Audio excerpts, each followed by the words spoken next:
Hello students, welcome to my channel Y K education. तो आज हम हमारा चैप्टर नंबर 10 स्टार्ट करने वाले हैं, cell cycle and cell division, पूरा एनसीईआरटी से। तो चैप्टर शुरू करने से पहले मैं आपको कुछ बेसिक्स क्लियर करवा दूंगा। देखिए, सेल साइकिल के फेजेस, ये सब जान लेने के बाद हमें देखना है माइटोसिस क्या है, मियोसिस क्या है। माइटोसिस एंड मियोसिस में होता है क्या है फर्क, आपको प्लॉइडी पता है? प्लॉइडी, ये सेल अगर 2n, ये सेल की प्लॉइडी अगर 2n है, अगर यहाँ से 2n से फॉर्मेशन हुआ दूसरे सेल का, इसे ये भी 2n है, मतलब प्लॉइडी चेंज ना होते हुए दो सेल, मतलब इस सेल ने दूसरा सेल फॉर्मेशन कर लिया सेल डिवीजन से, ठीक है। तो यहाँ पर प्रोसेस कौन सी आएगी? यहाँ पर प्रोसेस आएगी माइटोसिस।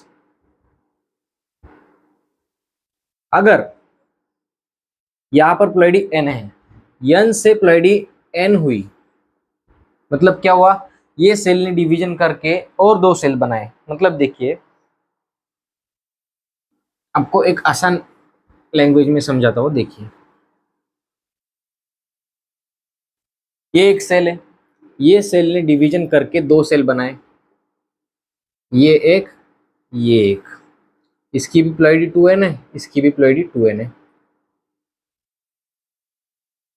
तो यहां पर क्या हुआ, प्रोसेस हो गई माइटोसिस। माइटोसिस, दोनों तरफ माइटोसिस हुआ, ठीक है। अगर प्लॉइडी n हुई, अगर प्लॉइडी इस पेरेंट सेल की, ये हमारे दो डॉटर सेल,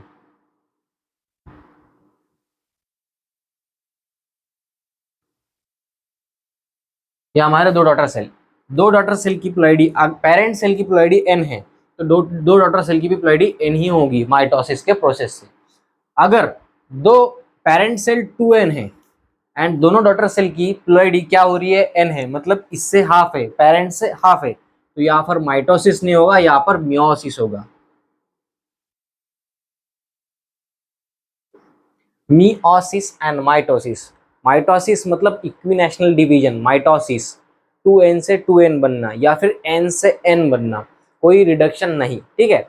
मियोसिस में क्या होता है, रिडक्शन डिवीजन। रिडक्शन डिवीजन मतलब क्या, अगर प्लॉइडी 2n है, पेरेंट की प्लॉइडी 2n है, तो डॉटर सेल में उसका हाफ ही आएगा, n आएगा, ठीक है।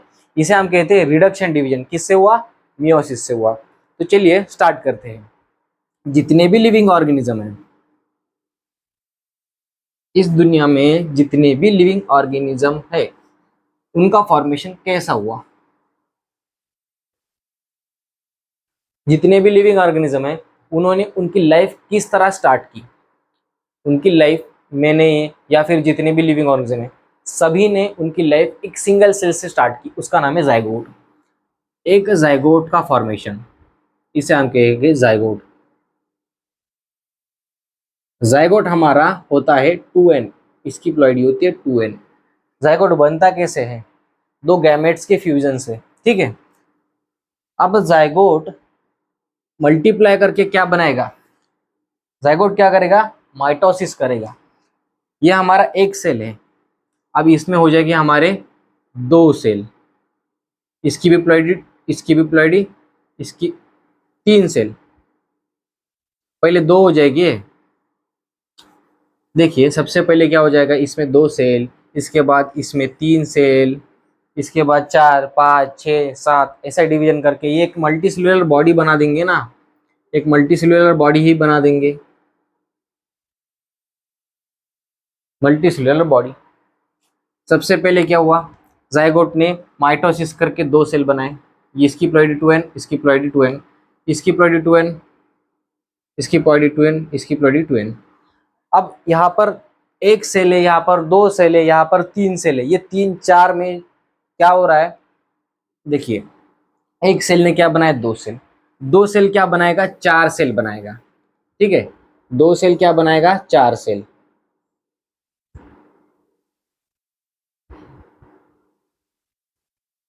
अब ये चार सेल आगे डिवाइड करके माइटोसिस करके कितने सेल बनाएंगे? 4, 8, 8 और 8 कितने बनाएंगे? 8 बनाएंगे 16, 16 कितने बनाएंगे? 32। ऐसा माइटोसिस कर करके एनिमल की बॉडी बड़ी होती है, ग्रोथ होती है, ठीक है।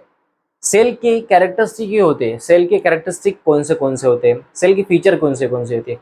ग्रोथ एंड रिप्रोडक्शन ये फीचर है सेल के, ग्रोथ करना या फिर रिप्रोडक्शन करना ये सेल का ही फीचर है, तो ये फीचर ऑर्गेनिज्म का भी हो जाएगा, मतलब लिविंग ऑर्गेनिज्म का भी हो जाएगा ना।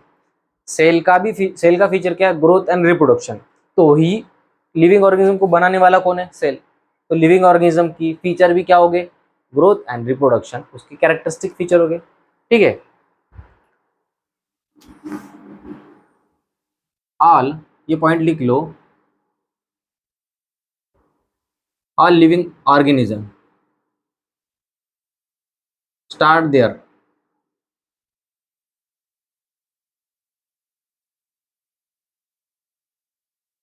लाइफ फ्रॉम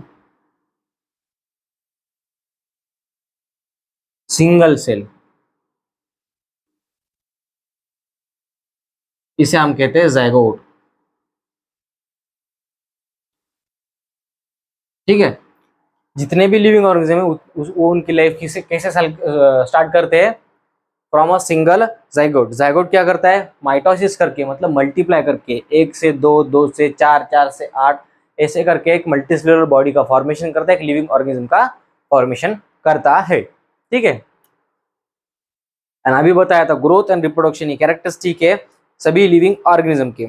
सेल डिवीजन हो रहा है, एक सेल से दूसरा सेल, दूसरे सेल से तीसरा सेल, कैसे बन रहा है, किस तरह से बन रहा है, सेल डिवीजन हो रहा है, वो किसके अंडर कंट्रोल में है, सेल डिवीजन कंट्रोल किसके, सेल के एक्टिविटी के, सेल की जो एक्टिविटी है उसके कंट्रोल में। सेल के अंदर जो न्यूक्लियस है उसके अंदर जो डीएनए वो कंट्रोल करता है, मतलब जेनेटिकली कंट्रोल्ड होता है सेल साइकिल। जितने भी सेल साइकिल, सेल के अंदर साइकिल्स जो होती है वो जेनेटिकली कंट्रोल होती है। अब वो साइकिल कैसी होती है वो आज हम इस लेसन में पढ़ेंगे, ठीक है। सबसे पहले देखेंगे सेल साइकिल के जो फेजेस है, सेल साइकिल किसे कहते हैं हम।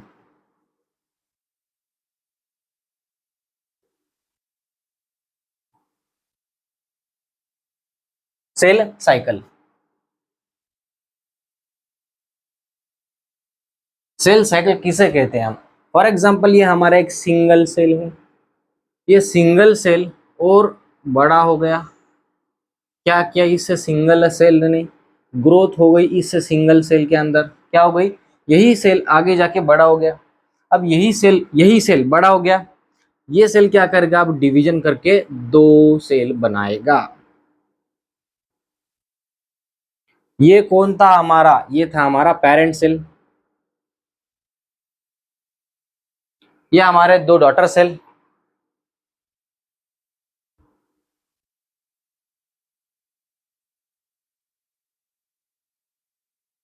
दो डॉटर सेल है हमारे, ठीक है। कौन, ये और ये, ठीक है। अब देखिए सेल के अंदर सबसे पहले क्या हुआ, सेल छोटा था बड़ा हो गया, मतलब क्या हो गया, फर्स्टली उसके अंदर क्या हो गई, ग्रोथ हो गई। ग्रोथ किस तरह हुई, ग्रोथ हुई साइटोप्लाज्मिक इंक्रीज, साइटोप्लाज्म बढ़ गया ना भाई।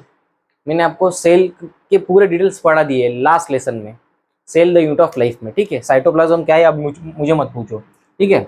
ग्रोथ क्या है, ग्रोथ कैसे हुई, साइटोप्लाज्मिक इंक्रीज हुई, साइटोप्लाज्मिक ग्रोथ, साइटोप्लाज्म बढ़ गया ना, ठीक है। उसके बाद क्या हुआ, डीएनए रिप्लिकेशन हो गया।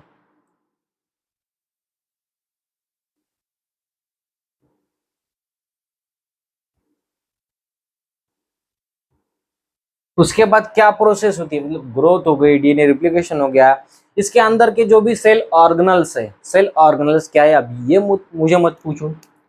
थर्ड, उसके अंदर क्या हो गया, सेल ऑर्गेनल्स डुप्लीकेट हो गए,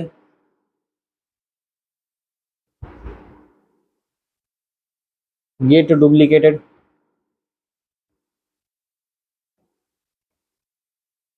उसके बाद फोर्थ प्रोसेस क्या हो गई, फोर्थ प्रोसेस हो गई इसका जो न्यूक्लियस है वो एक के जगह 2 हो गए। 2 सेल के लिए 2 न्यूक्लियस तैयार होने चाहिए ना, तो 2 न्यूक्लियस, न्यूक्लियस मतलब कैसे, वही न्यूक्लियस, यही न्यूक्लियस डिवाइड कर गया, डीएनए रिप्लिकेशन हो गया। मतलब देखिए ये सेल के अंदर का जो डीएनए है वो उसका अमाउंट डबल हो गया। क्यों हो गया, क्योंकि 2 डॉटर सेल बनने थे। अब 2 डीएनए डबल हो गया तो न्यूक्लियस भी 2 होने चाहिए, तो उसमें क्या हो गया, प्रोसेस हो गई, उस प्रोसेस का नाम है 2 न्यूक्लियस हो गए, उसे हम कहते हैं कैरियोकाइनेसिस।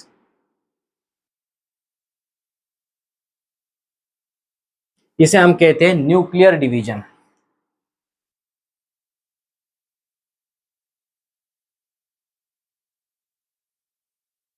कैरियोकाइनेसिस इसे हम कहते हैं न्यूक्लियर डिवीजन।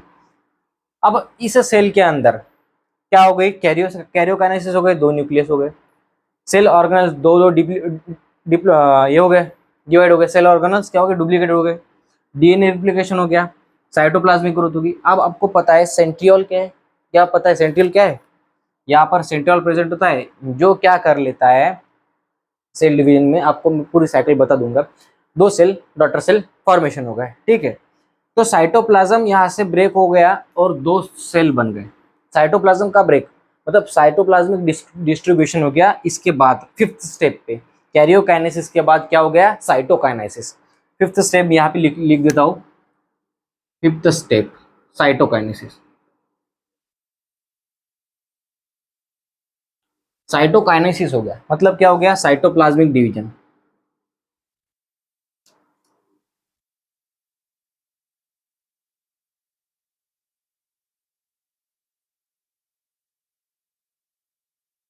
साइटोप्लाज्मिक डिवीजन इतना नोट कर लीजिए।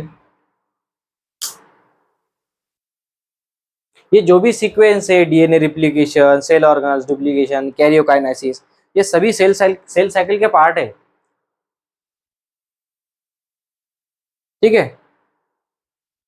अभी मैं आपको एक बात बताता हूँ, ये जो सेल है, अब तुम्हारे अंदर ह्यूमन बींग के अंदर, हायर एनिमल्स के अंदर, प्लांट्स के अंदर कौन से सेल होते हैं, मैंने आपको बायोलॉजिकल क्लासिफिकेशन पढ़ाया था, उसमें बताया सेल के ग्रुप कैसे, किसने क्लासिफिकेशन किया। Cell the unit of life में बताया था, देखिए प्रोटिस्टा, किंगडम मोनेरा, फंगाई, पाइकिंग क्लासिफिकेशन तभी बताया था कि प्रोकैरियोट यूकैरियोट अलग है, प्रोकैरियोटिक सेल अलग है। तो यहाँ पर मैं आपको एक बता देता हूँ, यहाँ पे सेल है, सेल कौन सा है, कौन सा हो सकता है, यहाँ पर eukaryotic cell.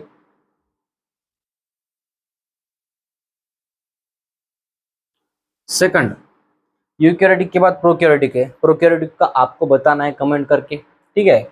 Eukaryotic cell NCERT में गिवन है। उसके बाद यीस्ट, ईस्ट सेल। थर्ड है हमारा ई कोलाई, इसे हम कहते हैं बैक्टीरियल सेल।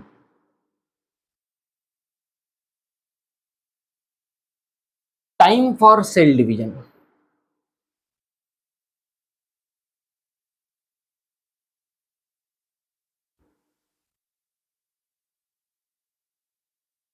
मतलब क्या, देखिए यूकैरियोटिक सेल डिवाइड करने के लिए कितना टाइम लेता है, लेता है 24 our.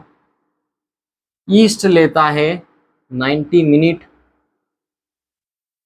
And E coli bacterial cell क्या कितना लेता है, 20 मिनट में। मतलब क्या, यूकैरियोटिक सेल साइकिल 24 आवर की होती है। सेल साइकिल मतलब 24 आवर्स में ये डिवाइड करता है यूकैरियोटिक सेल। ईस्ट 90 मिनट में एंड इकोलाई की सेल साइकिल 20 मिनट की होती है। मतलब इनके सेल साइकिल का टाइम यहाँ पर गिवन है कि ये इतने टाइम में डिवाइड करेगा, इतने टाइम में इनकी सेल साइकिल खत्म होगी, ठीक है। सेल साइकिल खत्म होने के बाद सेल तो डिवाइड करेगा ही। तो ये लिख लीजिए, सेल साइकिल में आपको फेजेस बता देता हूँ।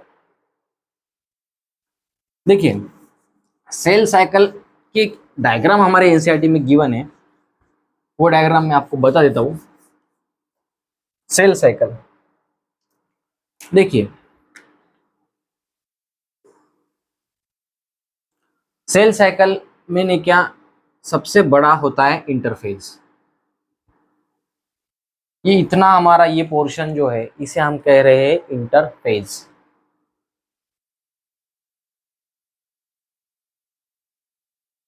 इंटरफेज, ठीक है।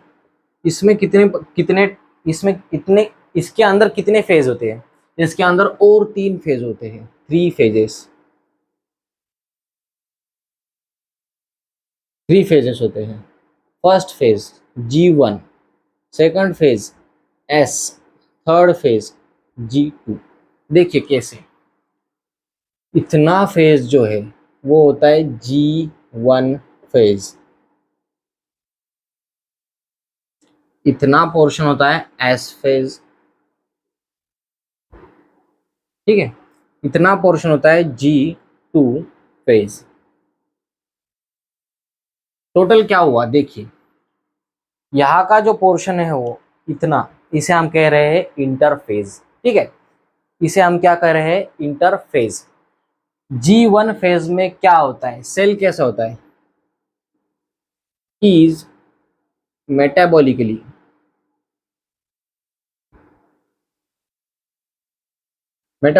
एक्टिव। इसमें क्या, सेल क्या होता है, मेटाबॉलिकली एक्टिव होता है, ठीक है। और क्या होता है इसके अंदर, G1 फेज के अंदर क्या होता है, सेल ग्रोथ होती है।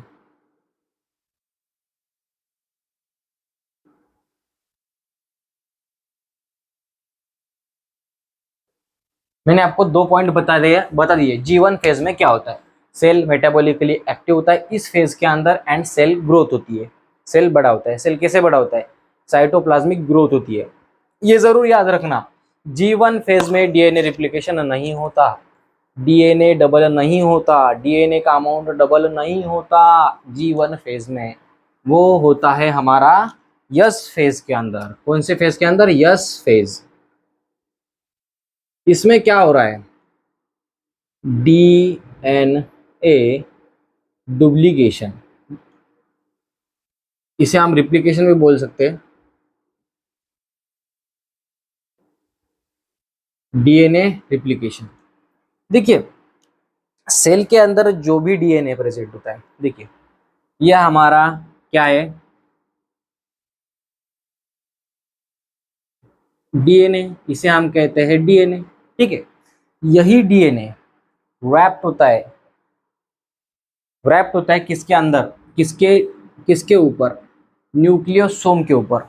मतलब देखिए ये छोटे छोटे छोटे छोटे न्यूक्लियोसोम, इसके, ये छोटे छोटे जो न्यूक्लियोसोम है इसके आजू बाजू में राउंड करके, रैप करके हमारा जो डीएनए है ऐसा घूम के रहता है, ठीक है। अब यही न्यूक्लियोसोम, यही अरेंजमेंट, यही कॉम्पैक्ट अरेंजमेंट एक क्रोमोसोम के अंदर होती है। क्रोमोसोम किस तरह का होता है बताया, क्रोमोसोम का ये इधर का पोर्शन क्रोमैटिड, इधर का पोर्शन क्रोमैटिड, दो क्रोमैटिड मिलकर एक क्रोमोसोम, इसे हम कहते हैं सेंट्रोमर, ठीक है, सेंट्रोमियर।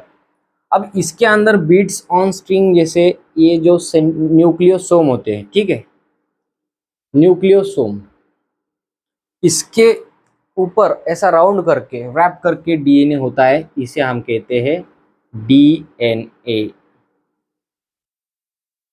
ये तुमको मैं जेनेटिक्स में पढ़ाऊंगा, ठीक है। एक न्यूक्लियोसोम पर 200 बेस पेयर जितना, दो बेस पेयर आपको अभी क्लियर नहीं होगा, मैं आपको जेनेटिक्स में ही पढ़ाऊंगा ये सब कुछ।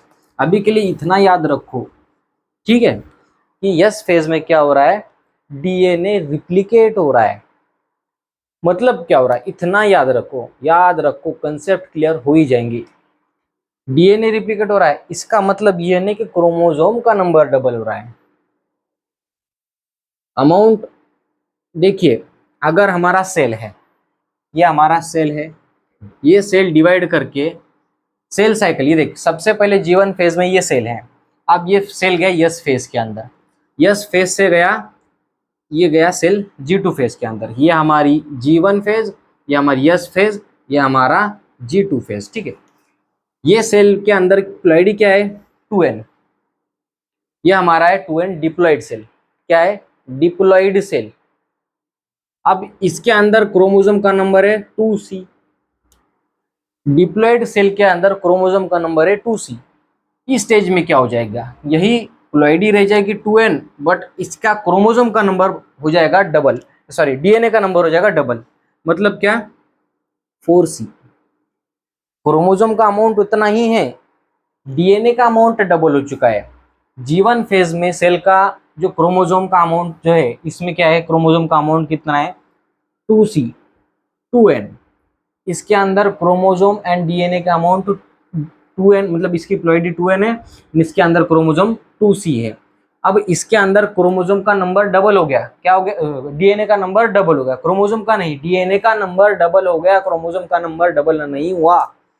तो क्या हुआ, 2C से 4C हो गया। प्लॉइडी तो वैसी ही रह गई डिप्लॉइड से लेकर के। यहाँ पर क्या हुआ, अमाउंट ऑफ डीएनए डबल हो गया। डीएनए अगर 2C है तो डीएनए का नंबर 4C हो गया। इसके अंदर क्या हो गया, amount of chromosome remain same,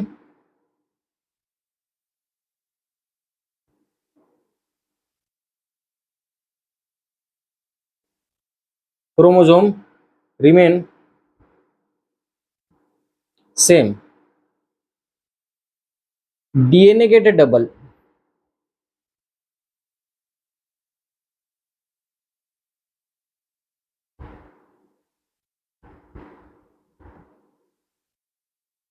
DNA के डबल मतलब इसमें क्या हुआ, क्रोमोसोम का नंबर उतना ही रहा, डीएनए का अमाउंट डबल हो गया।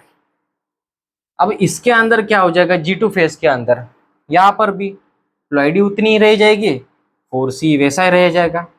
अब ये सेल डिवाइड कर लेगा, ये सेल डिवाइड कर लेगा, यहाँ पर एक सेल बनाएगा, यहाँ पर एक सेल बनाएगा। इसकी प्लॉइडी भी 2n, इसकी भी प्लॉइडी 2n।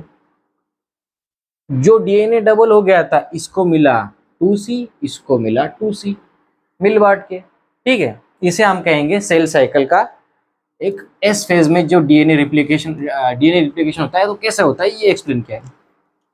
ठीक है, अब G2 फेज में क्या हुआ, जी G2 फेज में, G2 फेज G2 फेज में क्या हुआ, प्रोटीन सिंथेसिस होता है।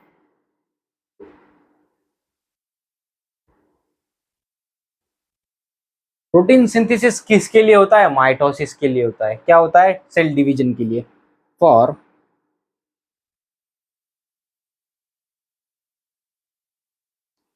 Protein synthesis for cell division. और क्या होता है, हिस्टोन फॉर्मेशन होता है।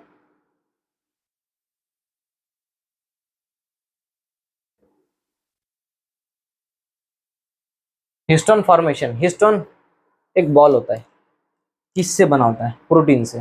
ठीक है, अभी के लिए इतना ही समझ लो, बाकी के जेनेटिक्स में समझाऊंगा। ठीक है, जीवन में क्या हुआ, सेल मेटाबॉलिकली एक्टिव होता है, सेल की ग्रोथ हो गई। यस फेज में क्या हुआ, डीएनए रिप्लिकेशन हो गया, अमाउंट ऑफ क्रोमोसोम उतना ही है, क्रोमोसोम का अमाउंट बदला नहीं है। क्या हो गया, जितना भी अमाउंट अगर इस फेज में, जीवन फेज में अगर उसी सेल का अमाउंट 2C है तो इस फेज के अंदर उस सेल का जो डीएनए का अमाउंट है वो हो जाएगा 4C, मतलब 2C से 4C मतलब डबल हो गया।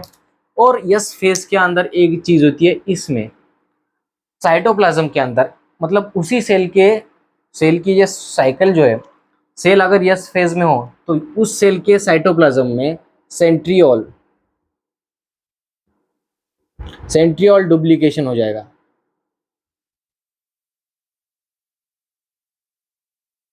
एस फेज के अंदर और क्या हो रहा है, सेंट्रियोल डुप्लीकेशन। अब देखिए इस सब को क्या कहा मैंने, इंटरफेस कहा। इसके ये साइड में क्या है, और 4 फेजेस प्रेजेंट होते हैं। ठीक है, इसे हम कहते हैं मेटाफेज, इसे हम कहते हैं प्रोफेज। सबसे पहले आता है हमारा prophase, prophase, metaphase, anaphase,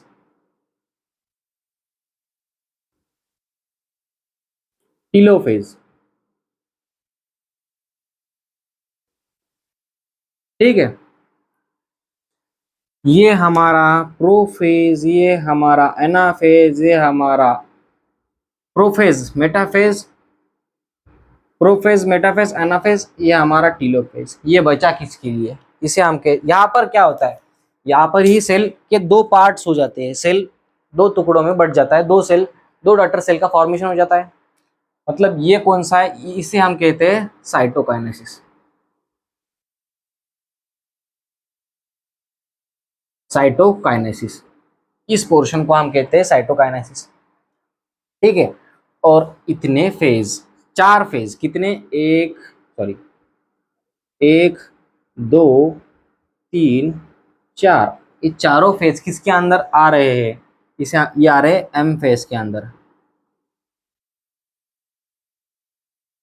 M phase, M phase मतलब क्या यार? Mitosis phase. M phase, mitosis मतलब क्या? इक्विनेशनल डिवीजन।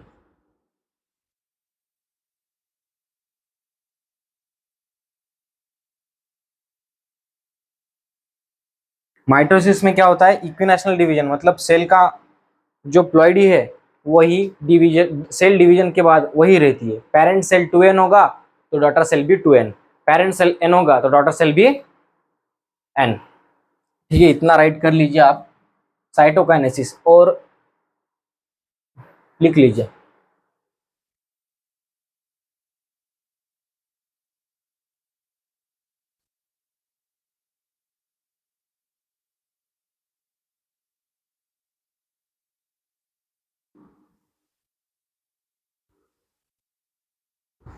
अब आपको मैं डिफरेंस बताऊंगा इंटरफेज एंड एम फेज के बीच में। ये हमारे यूकैरियोटिक सेल की सेल साइकिल है। यूकैरियोटिक सेल की सेल साइकिल है। यहाँ पर देखिए, यहाँ पर हमारा एम फेज है। एम फेज यानी क्या? Mitosis phase.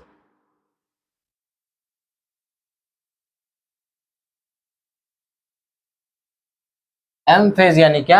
Mitosis phase. अब देखिए, माइटोसिस फेज मतलब एक्चुअल सेल डिवीजन।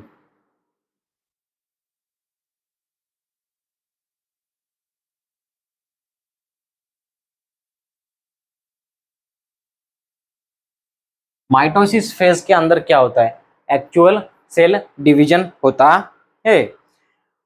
ये देखिए, माइटोसिस फेज क्या है? It is the phase.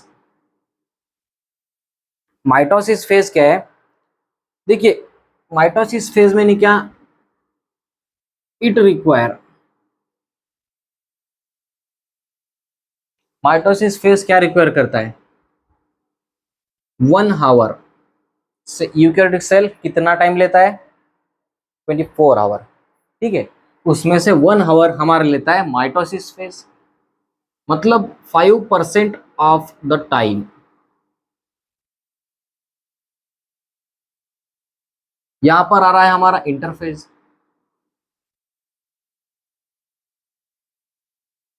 It is the phase between,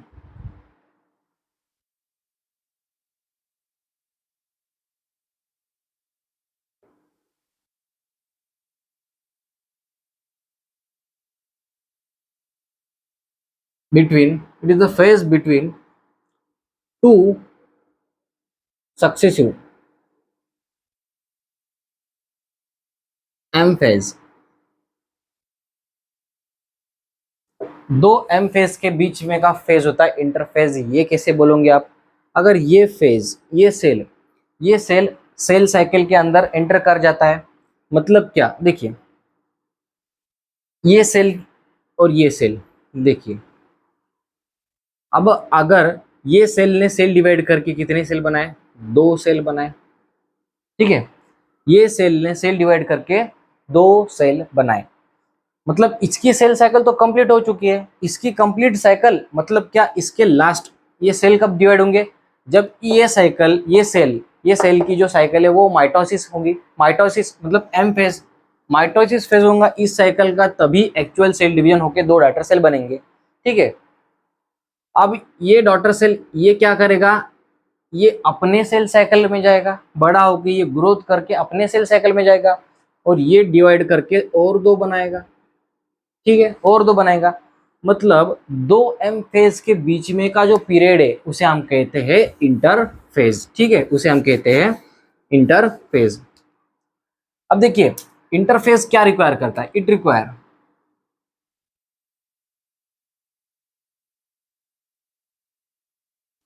requires 23 hours. मतलब क्या? 95% of the time,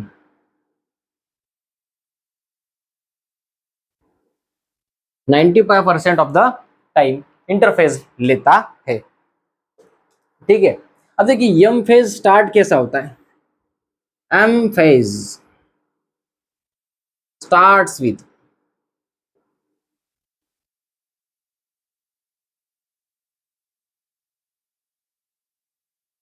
Yama phase starts with, सबसे पहले इसके अंदर क्या होता है, यम फेज में क्या होता है,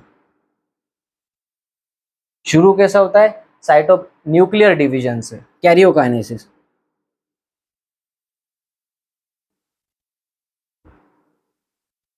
कैरियोकाइनेसिस मतलब क्या, ये आप बताओ। एंड इंड्स विथ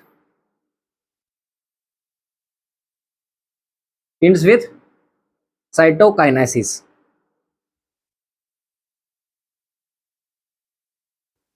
अरे यम फेज मतलब देखिए इंटरफेज, सेल इंटरफेज में सेल क्या कर रहा है, खुद को प्रिपेयर कर रहा है। सेल क्या कर रहा है, खुद को प्रिपेयर कर रहा है। Cell is preparing for cell division.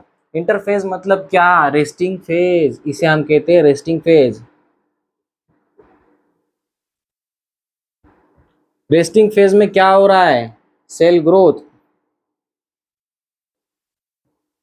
Second D N A replication. Interphase के अंदर क्या हो रहा है, सेल ग्रोथ हो रही है, डीएनए रिप्लिकेशन हो रहा है। प्रोटीन सिंथेसिस,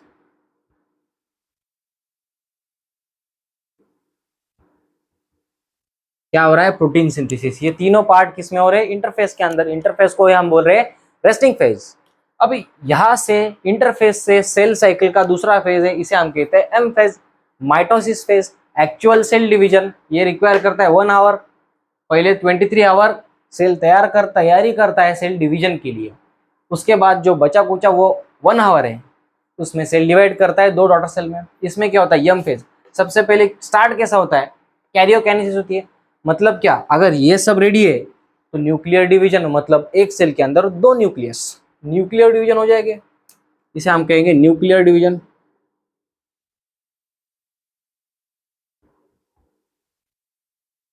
एंड इसे हम कहेंगे न्यूक्लियर डिवीजन होने के बाद क्या है यार, साइटोप्लाज्म भी डिवाइड हो जाएगा और 2 डॉटर सेल फॉर्मेशन हो जाएंगे। साइकिल की एंड में साइटोकाइनेसिस होता है। मतलब क्या, साइटोप्लाज्मिक डिवीजन। साइटोप्लाज्मिक डिवीजन ये आप नोट कर सकते हो। और आपको एक पॉइंट बता दूंगा अब, ये जो सेल ग्रोथ है, डीएनए रिप्लिकेशन है, प्रोटीन सिंथेसिस है, ये एक ऑर्डर, एक सीक्वेंस में होता है। जैसे जीवन, सेल ग्रोथ किस में हो रही है, जीवन। डीएनए रिप्लिकेशन किस में हो रहा है, यस। प्रोटीन सिंथेसिस किस में हो रहा है, जी2। जी2 के बाद क्या आ रहा है, यम फेज। यम फेज के कितने पार्ट है, पहले प्रोफेज, उसके बाद मेटाफेज, उसके बाद एनाफेज, उसके बाद टीलोफेज, उसके बाद यम फेज खत्म। सबसे पहले उसके बाद लास्ट में सबसे आखिर को कौन सा फेज, कौन सी प्रोसेस है, उसको बोलते हैं हम cytokinesis, cytoplasmic division. Cytoplasm divide करके 2 डॉटर सेल का फॉर्मेशन कर देते हैं।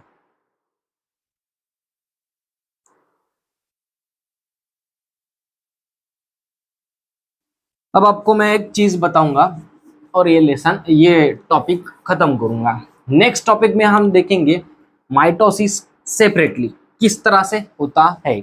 उसके बाद देखेंगे मियोसिस। माइटोसिस एंड मियोसिस दोनों कर लिया तो सेल का ये सेल साइकिल, ये लेसन ही खत्म हो जाएगा। इतना छोटा लेसन है।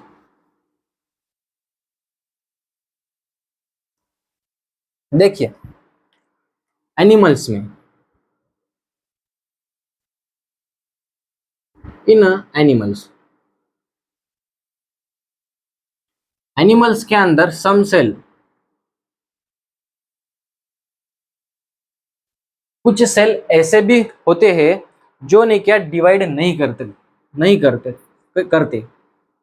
Does not divide, doesn't divide. अरे डिवाइड क्यों नहीं करते ये आप बताओ मुझे। कुछ सेल एनिमल में ऐसे होते हैं जो डिवाइड नहीं करते एंड एग्जिट कर लेते हैं। हमारी ये जो साइकिल बताई थी, उसमें आखिरी को एक पोर्शन है, इसे हम कहते हैं जी नॉट फेज। ये साइकिल है, यहाँ पर हमारा एम फेज था, ये हमारा G1 S एंड G2। यहाँ से जो सेल डिवाइड करना ही नहीं चाहता वो G1 में, मतलब सेल साइकिल में एंटर ही क्यों करेगा, वो एग्जिट कर लेता है सेल साइकिल को और चला जाता है जी नॉट फेज में। जी नॉट फेज मतलब क्या, क्विसेंट फेज या फिर इनएक्टिव स्टेज, इसे हम कहते हैं inactive stage. Does not divide, doesn't divide, वो क्या कर लेते हैं, एग्जिट सेल साइकिल कर लेते हैं।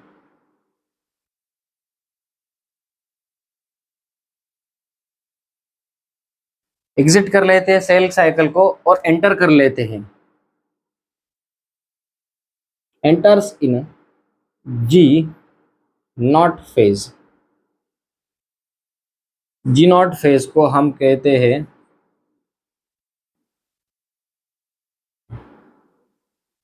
क्विसेंट फेज या फिर इसे हम कहते हैं inactive stage.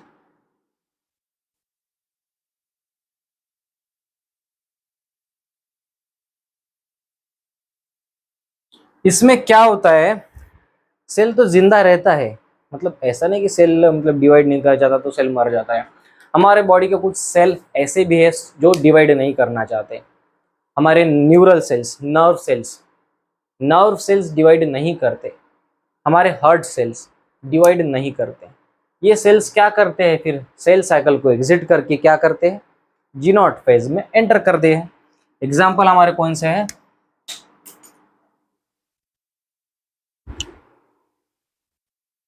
Heart cell,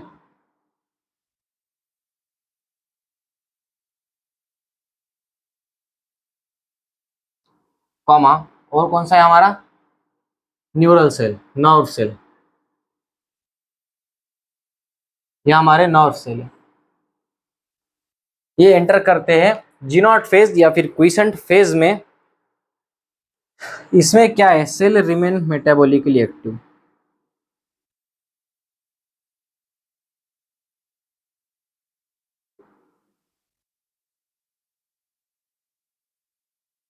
metabolically,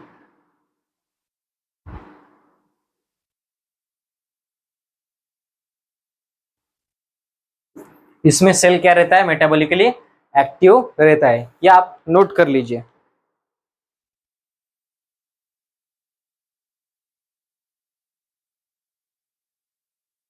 अब आपको एक चीज बताऊंगा, एनिमल एंड प्लांट में माइटोसिस का एक छोटी सी बात है, याद रखो। यहाँ से क्वेश्चन बनता है, कंफ्यूजिंग बनता है। यहाँ पर बहुत सारे स्टूडेंट्स, बच्चे कंफ्यूज हो जाते हैं।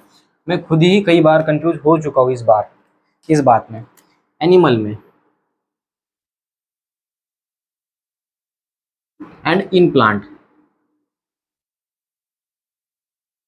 ये टॉपिक है हमारा माइटोसिस का।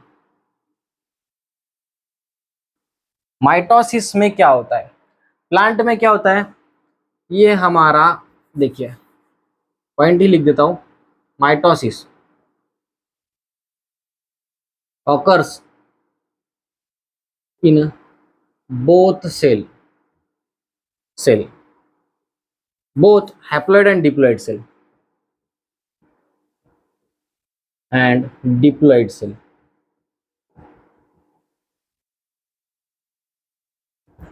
हैप्लॉइड मतलब क्या है यार, उसकी प्लॉइडी हो जाएगी n, उसकी प्लॉइडी हो जाएगी n। डिप्लॉइड मतलब उसकी प्लॉइडी हो जाएगी 2n। ठीक है, अब देखिए इसमें क्या हो रहा है, ये हमारा हैप्लॉइड सेल है। हैप्लॉइड सेल क्या करेगा, दो सेल बनाएगा, दो सेल बनाएगा, ये भी n, ये भी n। ये होता है प्लांट्स के अंदर। और एक चीज होती है 2n, 2n भी डिवाइड करके यहाँ पर क्या बना रहा है, दो सेल, 2n 2n। मतलब क्या, दोनों में भी, दोनों सेल में भी, ये हैप्लॉइड सेल है, ये हमारा डिप्लॉइड सेल है। हैप्लॉइड सेल के अंदर भी माइटोसिस हो रहा है, मतलब क्या हो रहा है, माइटोसिस। इक्विनेशनल डिवीजन, एन से एन का फॉर्मेशन, पेरेंट सेल एन है, डॉटर सेल भी एन है, पेरेंट सेल 2n है, डॉटर सेल भी 2n है। क्या हुआ यहाँ पर भी माइटोसिस हुआ, माइटोसिस हुआ। अब देखिए एनिमल में क्या होता है, mitosis occur only in,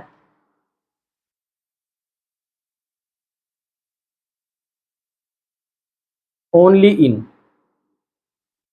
diploid cell,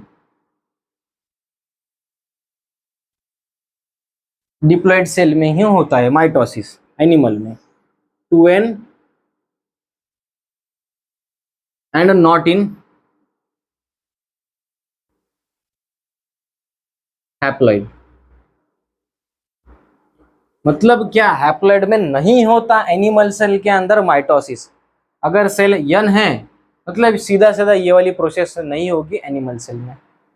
to N से क्या हो गया, टू एन या फिर भी हो गया टू एन का फॉर्मेशन, ये हमारा एक डॉटर सेल, ये हमारा एक दूसरा डॉटर सेल।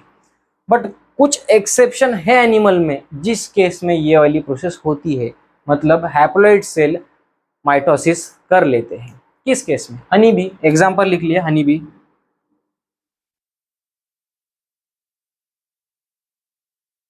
हनी बी में ये होता है हैप्लॉइड सेल, हनी बी एक एनिमल में आता है ना, तो हनी बी एन से एन करती है माइटोसिस।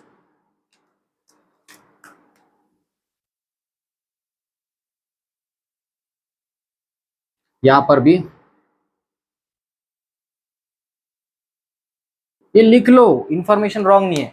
प्लांट में देखिए हैप्लॉइड एंड डिप्लॉइड सेल में भी माइटोसिस हो रहा है, एनिमल में मोस्ट ऑफ द केस में क्या होता है, डिप्लॉइड सेल में ही माइटोसिस होता है, हैप्लॉइड सेल में माइटोसिस नहीं होता। एक एक्सेप्शन है हनी बी का जिसमें माइटोसिस हो रहा है हैप्लॉइड सेल में, नोट कर लीजिए।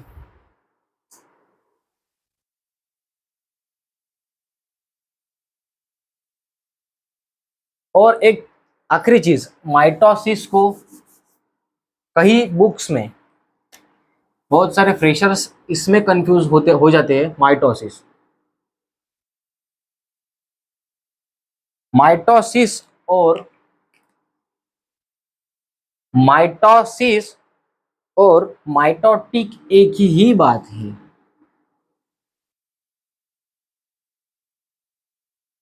माइटोसिस और माइटोटिक एक ही बात है, ठीक है, इक्विनेशनल डिवीजन माइटोसिस, ठीक है। नेक्स्ट वीडियो में मैं आपको माइटोसिस को पूरे डिटेल में एक्सप्लेन करूंगा, उसके नेक्स्ट थर्ड पार्ट में मैं आपको मियोसिस एक्सप्लेन करूंगा। दो ही लेक्चर होंगे माइटोसिस एंड मियोसिस के, हमारा लेसन भी खत्म हो जाएगा और डिटेल में आपको समझ में भी आएगा। ये सभी डाटा मैंने आपको नोट्स के फॉर्मेट में मतलब यहाँ पे लिख के तो दे दिया है, एंड ऑफ द वीडियो में आपको इसके डायरेक्ट पीडीएफ पेजेस दिखा दूंगा, आप नोट्स उसी तरह से लिख लीजिएगा। Thank you for watching my video. अगर आपको लेसन समझ में आ गया, मेरा एक्सप्लेनेशन आपको समझ में आ रहा है, तो आप मुझे कमेंट सेक्शन में बता सकते हो। अगर आपको कुछ डाउट हो तो आप वो भी मुझे कमेंट सेक्शन में बता सकते हो, मैं आपका डाउट ज़रूर क्लियर करूँगा। Thanks for watching my video, see you in next video, bye.